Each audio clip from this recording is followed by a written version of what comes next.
Welcome to all the students of Shri Siddh Vidyapeeth school. तो बच्चों, आज हम पढ़ेंगे कक्षा छठी का हिंदी का पहला पाठ, वह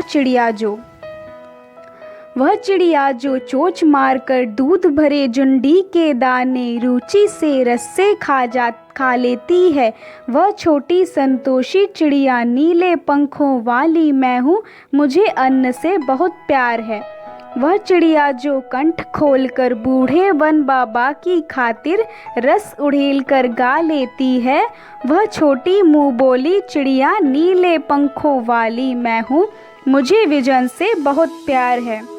तो बच्चों, इस कविता का अर्थ, पहली पंक्ति का यह अर्थ है कि प्रथम पद में लेखक एक नीले पंखों वाली छोटी चिड़िया का उल्लेख करते हुए बता रहे हैं कि यह चिड़िया बहुत ही संतोषी है तथा उसे अन्न से बहुत प्यार है।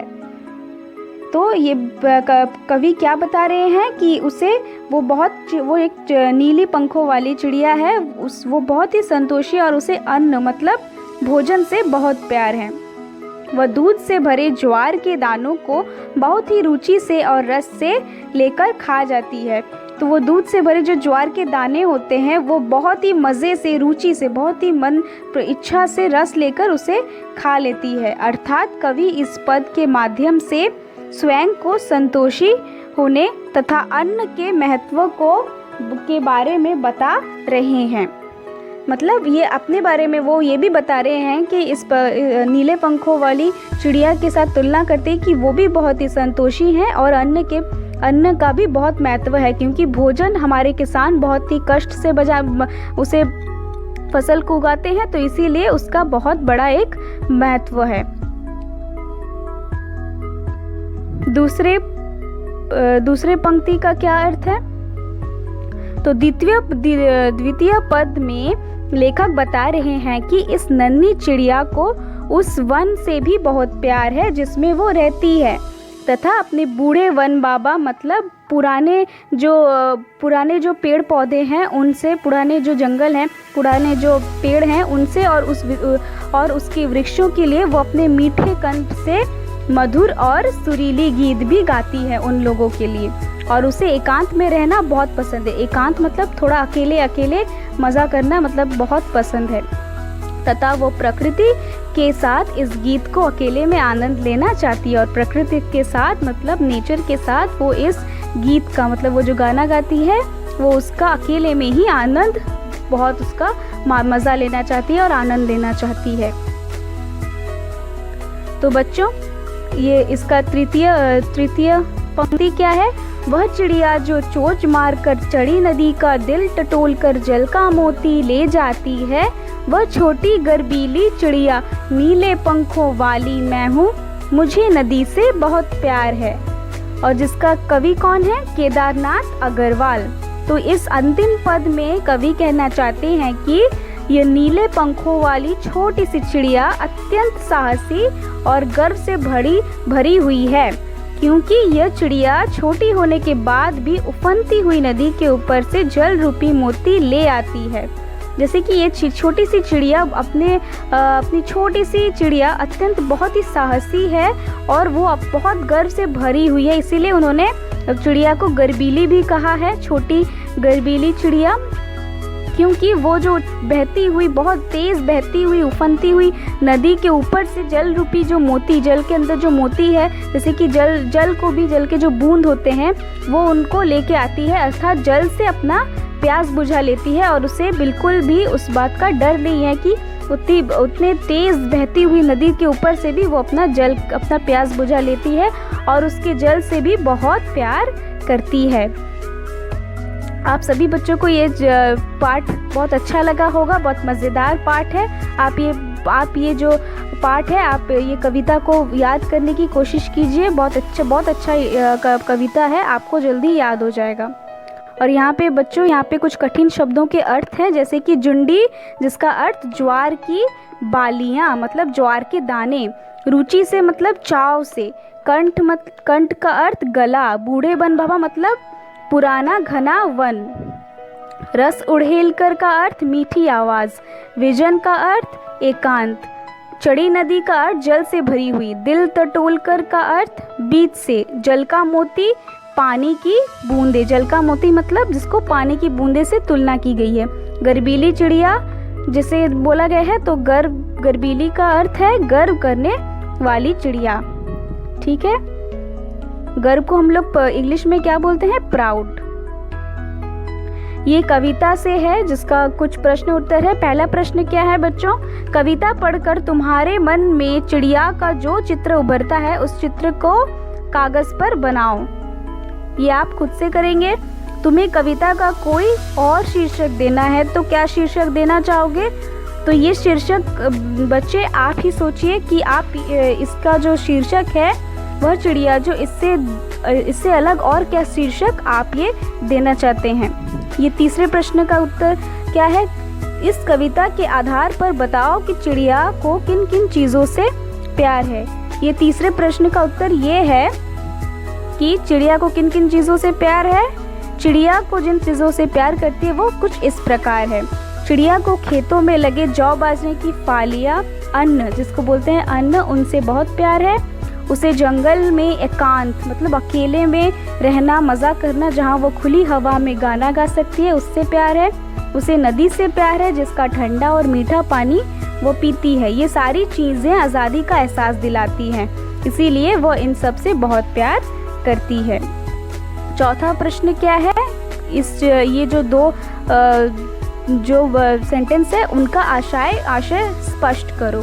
पहला क्या है, रस उड़ेल कर गा लेती है। तो इस पंक्ति में चिड़िया बंधन मुक्त और खुश होकर इतना सुंदर और मीठा गाती है मानो उसने सारा रस गाने में उड़ेल दिया हो। तो ये रस उड़ेल कर गा लेती का क्या अर्थ है, जैसे कि चिड़िया बंधन मुक्त मतलब एकदम आज़ाद होके इतना खुश होके इतना सुंदर और मीठा गाती है कि मानो उस गाने में उसने सारा रस जो है मतलब सारा एकदम प्यार जो है उसमें उसने उड़ेल दिया हो। चड़ी नदी का दिल टटोलकर जल का मोती ले जाती है। इस पंक्ति में चिड़िया का कार्य कुशलता को दर्शाया गया है। कार्य कुशलता का मतलब वो कैसा कार्य करती है, वो वो जल के बीच में स्थित मोती को भी ढूंढ लेती है, अर्थात वह तेज़ बहती नदी से मोती को भी ढूंढ लेती है। यहाँ पे बताया गया है मतलब जैसे कि वो तेज़ बहती हुई नदी से पानी भी पी लेती है बिना झिझक के, बिना डर के। तो यही में कही गई है। और एक प्रश्न है, आप लोग इसको लिखेंगे कि कवि ने चिड़िया को संतोषी, छोटी, मुँह बोली और गर्वीली चिड़िया क्यों कहा है?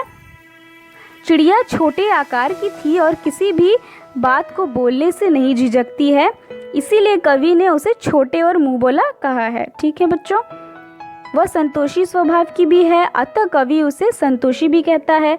चिड़िया को अपने कार्यों पर गर्व है क्योंकि वह नदी के बीच से पानी पीने जैसा कठिन कार्य सफलतापूर्वक कर जाती है। यही कारण है कि कवि ने चिड़िया को गर्वीली कहा है।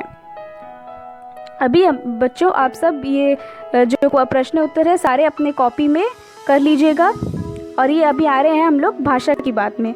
तो भाषा की बात का पहला प्रश्न क्या है, जैसे पंखों वाली चिड़िया, नीले पंखों वाली चिड़िया, ऊपर वाली दराज, सबसे ऊपर वाली दराज। तो ये सब क्या दिखा रहा है, ये जो रेखांकित शब्द है विशेषण का काम कर रहे हैं। ये जो क्या है, ये जो रेखांकित शब्द है ये क्या है, विशेषण है। और ये शब्द चिड़िया और दराज संज्ञाओं की विशेषता बता रही है, मतलब ये सब इनकी विशेषता बता रही है कि ये कैसे हैं। ये पहला वाला आप जो देख रहे हैं पंखों वाली चिड़िया, तो चिड़िया कैसी है, पंखों वाली है, मतलब ये क्या है, पंखों वाली क्या है आपका विशेषण है, और चिड़िया क्या है, विशेष्य है। और चिड़िया का विशेषता वो बता रहे हैं ये जो पंखों वाली जो शब्द है। ठीक है, विशेष्य, हाँ ये वाला वाली जोड़कर बनने वाले कुछ और विशेषण दिए गए हैं, तो उन उदाहरण को देख के आपको ये सारे करने होंगे। ठीक है, इसका उत्तर मैंने आपको दे दिया है, जैसे कि मोरों वाला बाग। तो यहाँ पे बच्चों विशेषण कौन है और विशेष्य कौन है, ये आपका रेखांकित जो शब्द है ये विशेषण है और ये आपका विशेष्य है। ये ध्यान रखिएगा बच्चों, जैसे रंग बिरंगे मोरों वाला बाग, तो मोरों वाला बाग विशेष्य है। कैसा वाला मोरों वाला बाग कैसा है, रंग बिरंगा है, तो ये इसको क्या बोलेंगे हम लोग, विशेषण बोलेंगे। पेड़ों वाला घर, क्या कैसे पेड़ों वाला घर? हरे भरे पेड़ों वाला घर। तो ये विशेषण है और ये विशेष्य है।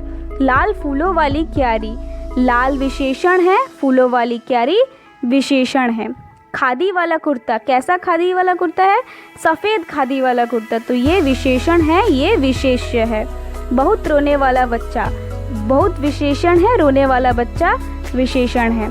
लंबी मूंछों वाला आदमी, तो यहाँ पे ये विशेषण है और ये उसका विशेष्य है।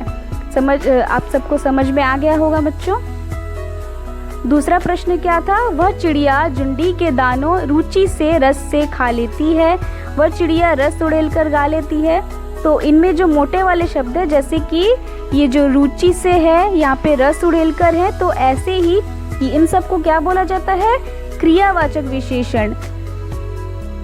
जैसे कि क्रिया वाले विशेषण, जैसे कि देखिए पहले वाक्य में रुचि से खाने के ढंग और दूसरे वाक्य में रस उड़ेलकर गाने के ढंग की विशेषता बता रहे हैं। अतः ये दोनों क्या है? क्रिया विशेषण। जैसे कि कोई काम कर रहे हैं, कुछ कर रहे हैं, कोई क्रिया कर रहे हैं, और विशेषण मतलब उसको क्रिया को बता रहे हैं कि वो क्रिया कैसी हो रही है। तो इसी को क्या बोलेंगे? क्रिया विशेषण। इन सब में से आपको क्रिया विशेषण में अंडरलाइन करना है। मैंने यहाँ पे आपको कर दिया है। जैसे कि सोनाली जल्दी जल्दी मुंह में लड्डू ठूसने लगी। तो यहाँ पे क्रिया विशेषण क्या है? जल्दी जल्दी। वो बहुत ही जल्दी जल्दी, मतलब यहाँ पे क्रिया मतलब वो काम भी कर रही है, और विशेषण क्या कर रही है? ठूस कैसे रही है, मतलब लड्डू कैसे वो खिला रही है, उसको जल्दी जल्दी एकदम खिला रही है। और दूसरा वाला, गेंद लुढ़कती हुई झाड़ियों में चली गई। गेंद कैसे होके झाड़ियों में चली गई? लुढ़कती हुई, मतलब थोड़ी क्रिया भी है, लुढ़कती हुई गई है, मतलब काम भी हो रहा है। और यहाँ पे कैसी झाड़ियों में गई? लुढ़कती हुई गई। भूकंप के बाद मुजफ्फराबाद में की जिंदगी धीरे धीरे सामान्य होने लगी। तो भूकंप के बाद कैसे सामान्य होने लगी उन लोग की जिंदगी? धीरे धीरे। तो यहाँ पे ये क्या है? क्रिया विशेषण है। कोई सफ़ेद सी चीज़ धप से आंगन में गिरी। कैसे गिरी? धप से। तो ये क्या है? क्रिया विशेषण है। वैसे ही इबोबी फुर्ती से चोर पर झपटा। फुर्ती से क्या है? क्रिया विशेषण है। तेजिंगदार सहम कर कोने में बैठ गया। सहम कर क्या है? क्रिया विशेषण है। यह पत्र मिलते ही फौरन घर चले आओ। कैसे आओ? फौरन, जल्दी से आ जाओ एकदम। फौरन दी क्या है? क्रिया विशेषण है। आज अचानक ठंड बढ़ गई। कैसे बढ़ी? अचानक बढ़ी। तो ये क्या है? क्रिया विशेषण है। तो बच्चों, आप सबको ये पाठ अच्छी तरीके से समझ में आ गया होगा। आप इस पाठ को फिर से और एक बार पढ़िए और अच्छे से ये जो कविता है इसको याद करने की कोशिश कीजिए। बहुत मज़ेदार कविता है। आशा करती हूँ मैं आप सबको समझाने में कामयाब हुई। अगर आपको कोई भी डाउट है आप मुझसे पूछ सकते हैं। और ये जितने भी सारे प्रश्न उत्तर भाषा की बातें सारे अपने कॉपी में कर लीजिए और अच्छे से याद भी कर लीजिए। और हम अपने अगली पार्ट लेके बहुत ही जल्द मिलेंगे आपसे। तब तक आप ये पार्ट बहुत अच्छे से पढ़िए।